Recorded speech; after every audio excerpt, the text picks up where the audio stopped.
remember every day the terrible human consequences of war, and in Britain, of course, there are few people who experience this in military families against war. Joan.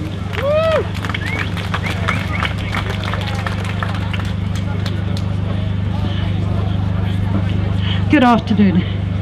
Well, this mainly today is about NATO. It's also about Afghanistan, which matters a lot to me as my grandson was killed there 2.5 years ago.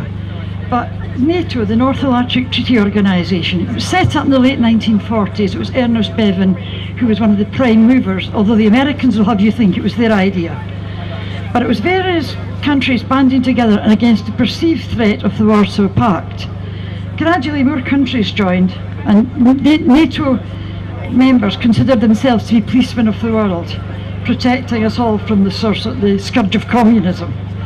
When these regimes collapsed, NATO needed to find a reason to continue for its existence, and it decided that attacks on NATO needed to find a reason to continue for its existence, and it decided that attacks on the UNSC in 2001 were the responsibility of Afghanistan. Well, as we all know, there was no Afghanis involved in that. But it seemed that NATO thought Afghanistan would be a walkover. They would have bases in Central Asia, which they really won't. And there is no doubt to my mind the Taliban's unacceptable, although it was initially set up by Britain and America. We gave them all the money.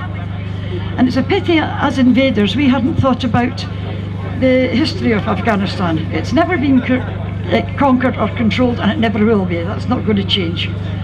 The next step then was Iraq, lies about weapons of mass destruction.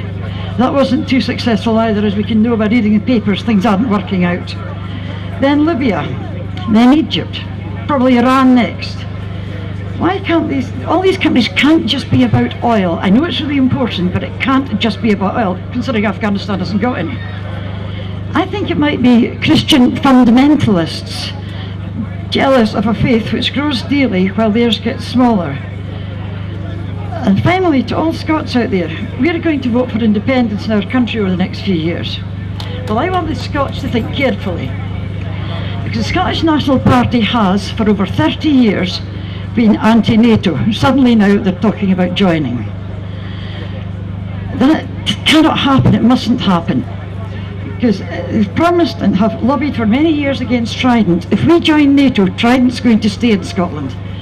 And if we get rid of Trident, wonderful, because there's no one else in Britain to put nuclear weapons.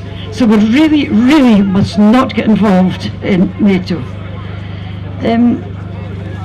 If an independent joins NATO, let's say Scotland will stay, and we too will become members of NATO, I don't think of it as the North Atlantic Treaty Organisation.